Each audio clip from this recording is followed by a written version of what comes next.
Here are some tips and tricks for creating whoosh sound effects. Think in layers. Think of a cocktail or a cake. Everybody loves cake. Layering makes things more interesting.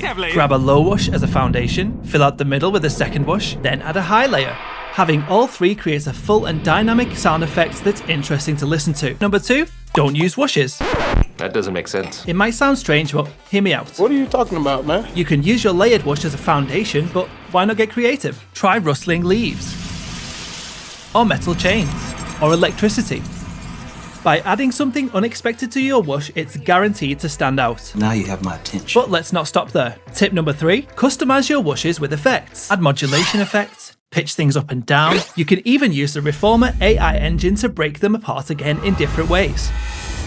Explore the audio effects that are available to you in your video editor or your DAW and start experimenting. Tip number 4, make sure the whoosh you choose is the right sound for the scene. There are so many types and variations of whooshes, so always be sure to ask yourself, is this the right sound for the job?